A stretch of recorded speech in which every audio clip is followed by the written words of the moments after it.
बिस्मिल्लाहिर्रहमानिर्रहीम। आज का टॉपिक है टार्क या मोमेंट ऑफ फोर्स भी इसे कहते हैं। टार्क या मोमेंट ऑफ फोर्स। फोर्स के दो इफ़ेक्ट होते हैं। पहला इफेक्ट तो ये है, ये कोई बॉडी है, बॉडी का सेंटर है, फोर्स किसी बॉडी के सेंटर पे एक्ट करती है। तो ये फोर्स क्या करेगी, बॉडी को एक पॉइंट से दूसरे पॉइंट तक मूव करेगी। ये बॉडी कुछ और फासला तय करती है और यहाँ पहुँच गई। तो ये फोर्स का लीनियर इफ़ेक्ट कहलाता है। इस फोर्स ने बॉडी में लीनियर एक्सेलरेशन पैदा किया, बॉडी की पोजीशन चेंज की। तो जब फोर्स किसी बॉडी पर लगे, उसके नतीजे में बॉडी एक पॉइंट से दूसरे पॉइंट तक जाए, तो हम कहते हैं फोर्स ने वर्क किया, काम किया, और इसको डिफाइन करते हैं R.F। ये फोर्स का लीनियर इफ़ेक्ट है। लेकिन ये बॉडी है, बॉडी का सेंटर है। अब बजाय सेंटर पे एक्ट करने के, अगर बॉडी किसी और पॉइंट पर फोर्स लगाती है, अगर फोर्स सेंटर के अलावा किसी और पॉइंट पर लग रही है, इस P पॉइंट पर लग रही है, ये जो line of action of force है, इसका सेंटर से परपेंडिकुलर डिस्टेंस R है। अब ये फोर्स क्या करेगी, बॉडी में लीनियर मोशन पैदा नहीं करेगी, बल्कि बॉडी में रोटेशनल इफ़ेक्ट पैदा होगा। तो जब फोर्स बॉडी पर यूं लगे कि बॉडी में रोटेशन पैदा हो, तो हम कहते हैं ये फोर्स अब वर्क नहीं कर रही, ये बॉडी में टार्क पैदा कर रही है। तो हम टार्क को डिफाइन यूँ करेंगे, टर्निंग इफेक्ट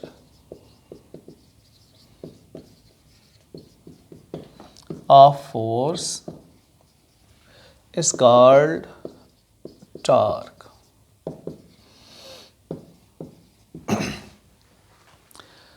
ठीक है, turning effect of force, force की वजह से बॉडी में रोटेशन का पैदा होना, बॉडी में एंगुलर एक्सेलरेशन का पैदा होना, ये टार्क है। तो फोर्स का काम लीनियर एक्सेलरेशन पैदा करना है, जबकि टार्क का काम एंगुलर एक्सेलरेशन पैदा करना है। ये जो परपेंडिकुलर डिस्टेंस है, line of action of force और बॉडी के सेंटर या पाइवोट या एक्स ऑफ रोटेशन से जो फासला है, इस परपेंडिकुलर डिस्टेंस को मोमेंट आर्म भी कहते हैं। टार्क की मैथमेटिकल इक्वेशन है tau is equal to moment arm cross applied force. ये भी दो चीज़ों का प्रोडक्ट है, मगर यहाँ डॉट की बजाय क्या लगाते हैं, cross. R cross f torque है। इसमें टॉ क्या है, मोमेंट ऑफ फोर्स है,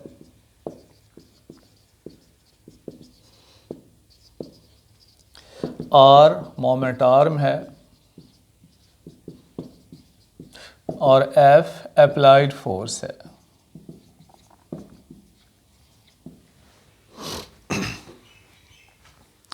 So vector product or cross product of moment arm and force is called torque. Cross को ओपन कैसे करते हैं, R.F sin theta multiply direction. तो इसकी मैग्नीट्यूड R.F sin थीटा है, direction normal to both vectors R and F। Torque की direction ऐसी होगी कि ये R.F दोनों के नॉर्मल होगी, N नॉर्मल डायरेक्शन के लिए है। अगर टार्क की मैग्नीट्यूड देखें तो एंगल पे डिपेंड है। If theta is 0 or 180, then there is no torque, there is no rotation. For example,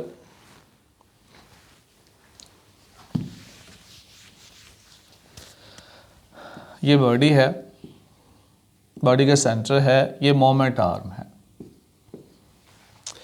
अगर फोर्स इस डायरेक्शन में लगे कि F और R पैरेलल हैं या F और R एंटी पैरेलल हों, तो बॉडी में कोई रोटेशन पैदा नहीं होगी, बॉडी में कोई टार्क प्रोड्यूस नहीं होगा।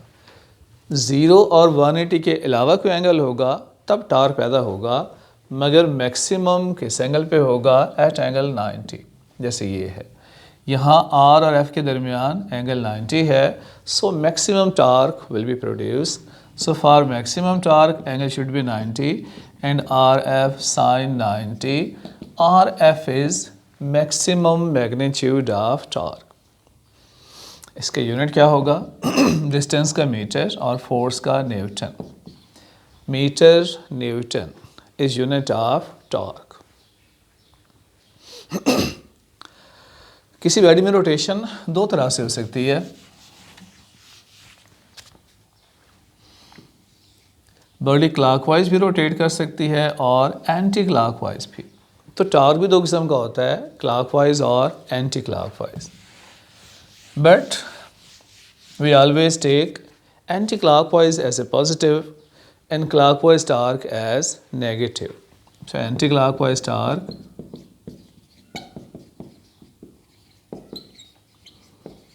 is taken positive and clockwise torque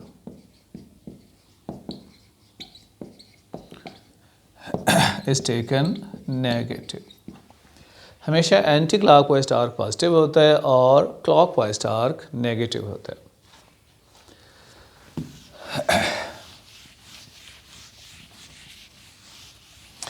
तो फोर्स के दो इफेक्ट हैं. फोर्स वर्क भी पैदा करता है और फोर्स रोटेशन टार्क भी पैदा करता है.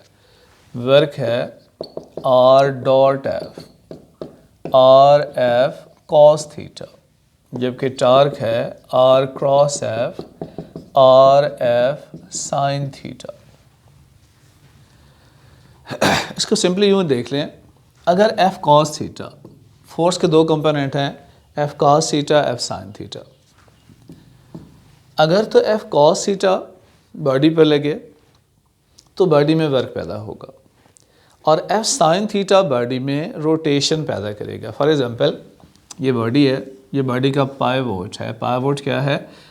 पॉइंट ऑफ रोटेशन, जिस पॉइंट की बॉडी रोटेट करना है. ये पी पॉइंट है जहाँ पे फोर्स लग रही है. Line of action of force ये है. पी पॉइंट है जहाँ फोर्स लगती है, ये सेंटर है. सेंटर का फोर्स तक का डिस्टेंस मोमेंट आर्म होता है और इस मोमेंट आर्म के साथ फोर्स की डायरेक्शन थीटा है. फोर्स के दो रेक्टेंगुलर कंपोनेंट्स लिए जा सकते हैं. कौन कौन से होते हैं? परपेंडिकुलर ड्रा कर दें. एक फोर्स का कंपोनेंट एफ साइन थीटा है और एक एफ कॉस थीटा.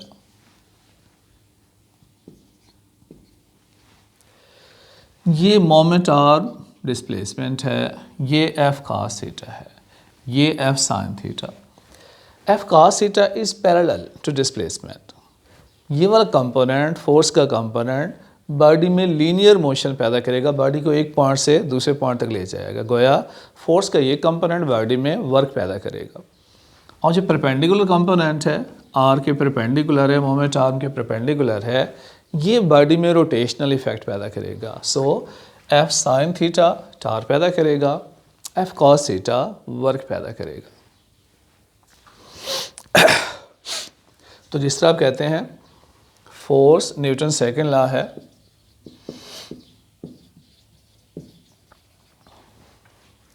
कि फोर्स डायरेक्टली प्रोपोर्शनल एक्सेलरेशन के.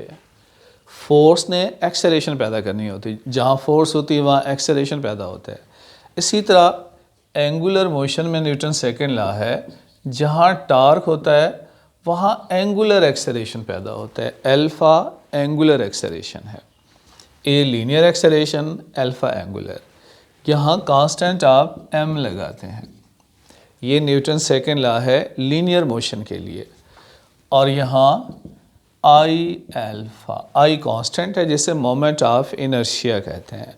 तो ये भी न्यूटन सेकंड लॉ है रोटेशनल मोशन में. ये न्यूटन सेकंड लॉ है लीनियर मोशन में.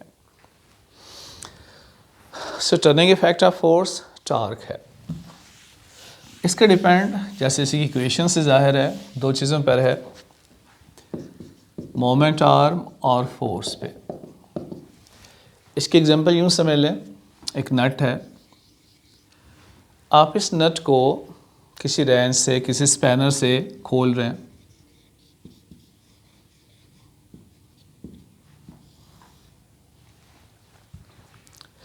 ये पॉइंट है जिसकी नट ने रोटेट करना है।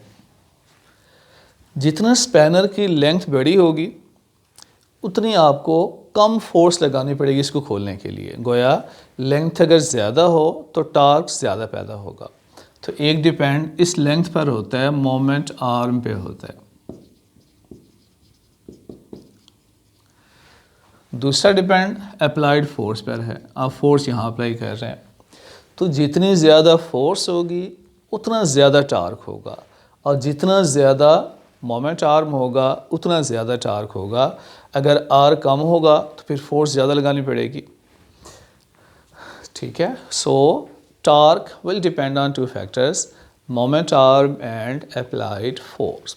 जितनी दोनों की वैल्यूज ज़्यादा होंगी उतना ज़्यादा टार्क पैदा होगा। फॉर एग्ज़ाम्पल, इस नट को खोलने के लिए 20 न्यूटन मीटर का टार्क चाहिए।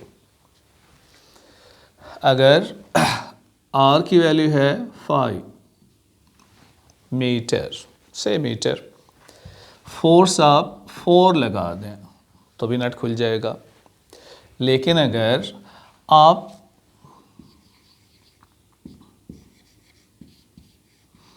मोमेंट आर्म कम कर दें, अब आर की वैल्यू जस्ट 2 कर दें, अब सेम नट को खोलने के लिए फोर्स आपको 10 लगानी पड़ेगी, तब कहीं जाके नट खुलेगा। आर को कम करेंगे तो फोर्स को बढ़ाना पड़ेगा। तो दो चीज़ों पे डिपेंड होता है, मोमेंट आर्म और अप्लाइड फोर्स पे।